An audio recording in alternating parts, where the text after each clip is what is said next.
Mental health versus mental illness. Hmm? Mental well-being. Mental well-being or mental health is a person's condition regarding their psychological and emotional state. A good example of mental well-being is finding a hobby or new skill to do, such as football. Personally, I've started playing the piano and I find that this refreshes my mind if I'm feeling down or if I'm feeling stressed. Does anyone else want to share how they cope with stress? I like to play football, go for a run, and sometimes even just listen to music, just relax with my eyes closed. Right. Another example of mental well-being is having a healthy diet. Studies show that having a healthy diet can help with symptoms of depression or anxiety. On the other hand, unhealthy diets have been linked to an increased risk of dementia or even a stroke. Israel, or is he here? Israel's not here. All right, Rowland then. Mental illness. Mental illness refers to a wide range of mental health conditions/disorders that affect your mood, mind, and behavior.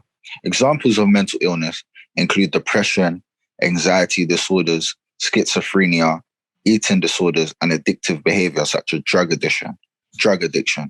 Most athletes, including footballers, experience one of these examples of mental disorders, the most common one being depression. In 2018, Andres Iniesta revealed that he had suffered from depression after the death of his friend, Daniel Harke, in 2010. Sadly, the mental illness takes thousands of lives every year due to suicides. Every year, around 800,000 people die by suicide globally, which is nearly 1 million. In the UK, in 2018, there were 6,507 deaths by suicide at a staggering 11.2 deaths per 100,000 people.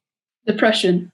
Depression is the second most common mental illness in the world, led by anxiety disorders. It is a mood disorder that causes a persistent feeling of sadness and a loss of interest.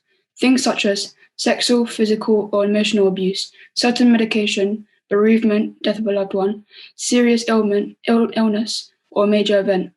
It's probably the only time I can look back with such happiness at feeling something. These were Kevin George's words after a failed overdose attempt in 2009.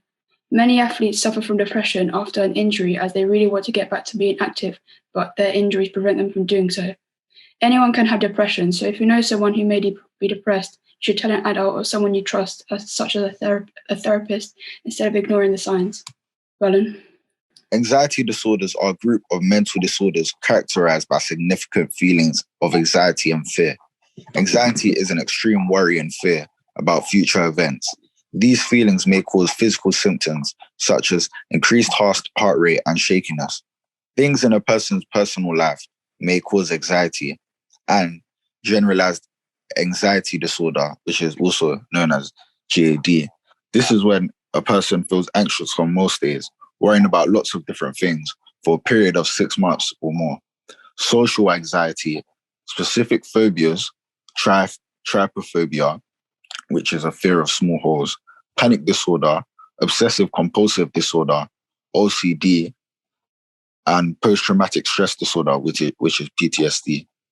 However, to know that you've got these mental illnesses, you must be diagnosed by, let's say, a mental doctor or something.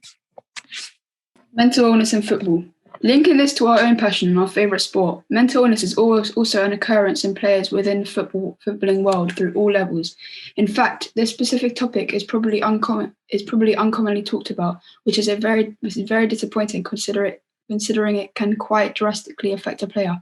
Anxiety, depression, and other forms of mental illnesses can play a part on a player's performance on the pitch and their life afterwards. Take a look at the example of a Spanish player, Bojan Krikic, who you all may have heard of. He was a footballer at 17 who broke the record for the youngest player for the Catalan club and showed promising talents, being dubbed as the next Messi and Barcelona's newest talent. He seemed destined for greatness. However, as his career took off, pressure mounted, which he was unable to beat, and therefore took him through a dark mental state. If you have read any articles about him, then you would know and have heard that he had been suffering from anxiety, which had not only affected his talents but his overall life. This had a devastating effect on his career, and for that he presumes to say that the article that anxiety affects everyone differently. with me an overwhelming, powerful dizziness. This proves that mental illness is a very serious issue in football and should require support and acknowledgement so we can all share an enjoyable passion.